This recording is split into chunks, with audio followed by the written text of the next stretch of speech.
अस्सलाम वालेकुम। आज वाले लेक्चर में हम जो पिछले लेक्चर से दो टॉपिक्स रह गए थे वो हम इसमें कवर करेंगे। इसमें एक टॉपिक है टाइम एंड रेशो मेजरमेंट। तो इसमें दो टॉपिक दरअसल में है, एक है टाइम मेजरमेंट और एक फ्रीक्वेंसी की रेशो मेजरमेंट है। तो सबसे पहले आते हैं पल्स टाइम मेजरमेंट की तरफ। तो एक पल्स की विड्थ या इसकी टाइमिंग, मतलब एक ही पल्स की पूरे साइकिल की नहीं, उसको हम एक रेसिप्रोकल काउंटर से मेजर करते हैं। तो सबसे पहले हम देखते हैं कि रेसिप्रोकल काउंटर किस तरह यूज़ होता है और इसे एक टाइम पीरियड किस तरह मेजर करते हैं। तो सबसे पहले हम टाइम पीरियड को देखेंगे, और टाइम पीरियड अगर हम मेजर कर सकते हैं तो जाहिर सी बात है कि फ्रीक्वेंसी भी उससे हम मेजर कर लेंगे, और फिर इसी को थोड़ा सा मॉडिफाई करके हम इससे पल्स टाइम मेजर करेंगे। तो ये आप लोगों को नज़र आ रहा है कि ये एक फ्रीक्वेंसी मेजरमेंट के लिए एक रेसिप्रोकल काउंटर है, या टाइम पीरियड भी कह सकते हैं। टाइम पीरियड और फ्रीक्वेंसी दोनों एक दूसरे के रेसिप्रोकल होते हैं। तो अगर एक सर्किट टाइम पीरियड मेजर कर सकता है तो वो फ्रीक्वेंसी भी मेजर कर सकता है। तो इसमें इनपुट जो सिग्नल है वो एम्पलीफायर और एटेन्यूएटर को दिया हुआ है, और वेव शेपिंग सर्किट को ये फीड हो रहा है, जिस तरह पिछले सर्किट्स में हमने देखा था वो फ्रीक्वेंसी मेजरमेंट के सर्किट में। फिर जो इनपुट सिग्नल है वो वेव शेपिंग के बाद इस फ्लिप फ्लॉप को टॉगल कर रही है, और ये flip flop positive going edge या नेगेटिव गोइंग एज एक पे हमारे साथ जो है वो टॉगलिंग करता है। अब जैसे ही ये फ्लिप फ्लॉप की आउटपुट जो है Q, वो चूँकि एंड गेट को मिल रही है, और जैसे ही ये हमारे पास क्या हो जाता है, हाई हो जाता है, तो इस एंड गेट का एक जो इनपुट है वो हाई हो गया। जो हमारे पास इस वेव शेपिंग सर्किट से जो आउटपुट आ रही है, जो कि इनपुट वेवफॉर्म ही होती है, उसको हम स्क्वायर वेव शेप में कन्वर्ट करके इस फ्लिप फ्लॉप को दे देते हैं। तो इसकी नेगेटिव गोइंग एज आती है, तो ये Q जो है ये हमारे पास क्या हो जाता है, 1 हो जाता है, और ये एंड गेट जो है ये इनेबल हो जाता है।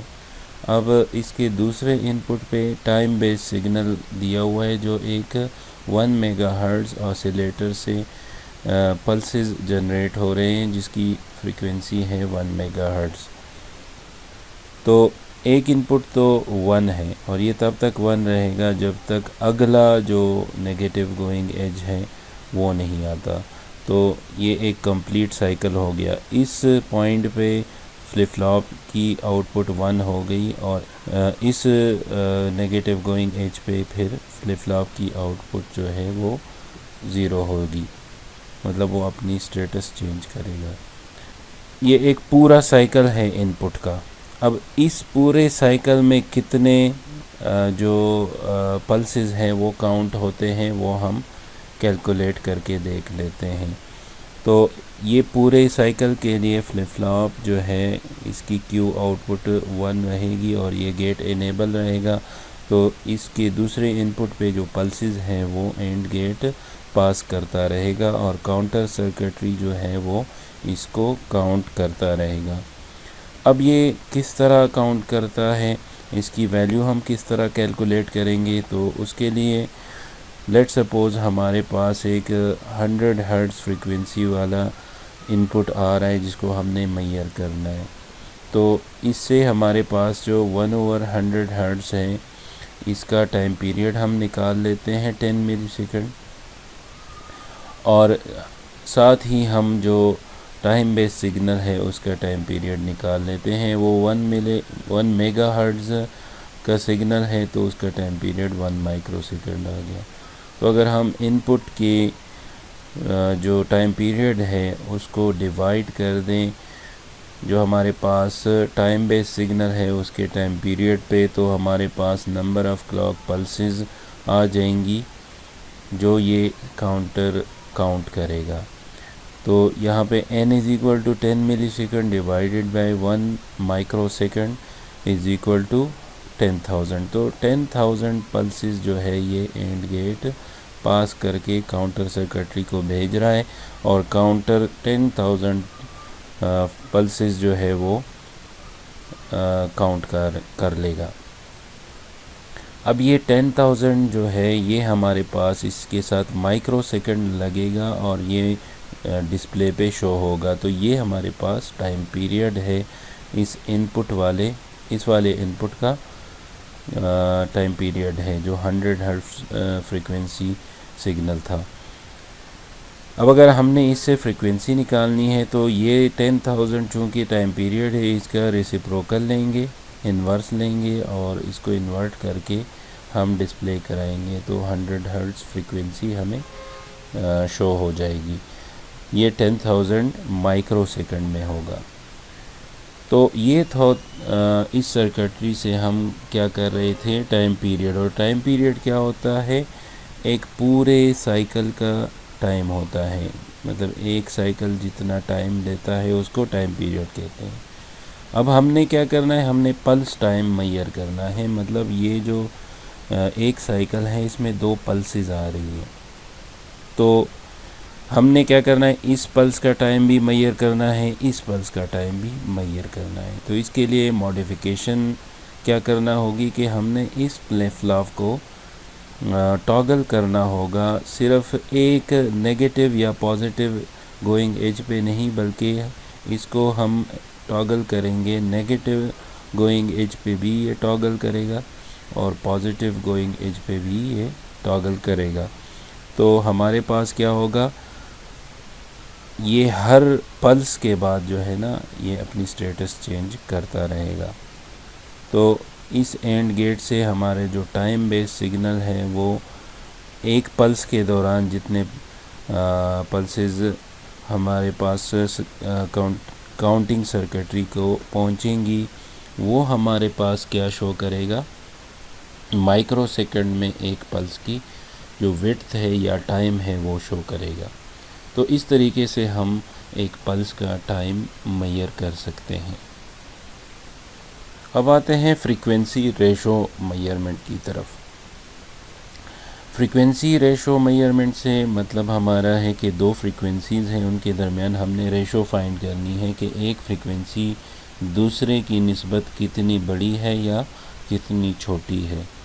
तो इसके लिए हम इसी सर्किट में मॉडिफिकेशन करेंगे और इस सर्किट में हमारे पास जो लो फ्रीक्वेंसी वाला सिग्नल होगा वो हम डायरेक्टली इस फ्लिप फ्लॉप के इनपुट में अप्लाई करेंगे और जो हमारे पास हाई फ्रीक्वेंसी वाला सिग्नल होगा ये टाइम बेस वाला यूनिट हट जाएगा और जो हाई फ्रीक्वेंसी सिग्नल दूसरा सिग्नल होगा वो हम एंड गेट को वेव शेपिंग सर्किटरी से पास करके इसको देंगे। तो इससे होगा क्या कि ये जो फ्लिप फ्लॉप है ये वो लोवेस्ट फ्रीक्वेंसी पे क्या करेगा, टॉगलिंग करेगा और उस लोवेस्ट सिग्नल का जो दौरानिया होगा मतलब टाइम पीरियड होगा उसमें हमारे पास हाईएस्ट फ्रीक्वेंसी के क्लॉक पल्सेस यहाँ पे पास होंगे तो वो काउंटिंग सर्किटरी को जा रहा होगा। इसकी वर्किंग को एक्सप्लेन करने के लिए हमारे पास ये एक डायग्राम बनी हुई है, ये वेवफॉर्म आप लोगों को नज़र आ रहा है। ये जो F2 है ये लोवेस्ट फ्रीक्वेंसी सिग्नल है और हाईएस्ट फ्रीक्वेंसी सिग्नल हमारे पास F1 है। तो इस लोवेस्ट फ्रीक्वेंसी वाले टाइम पीरियड में हमारे पास F1 की Z पल्सेस काउंट होंगी।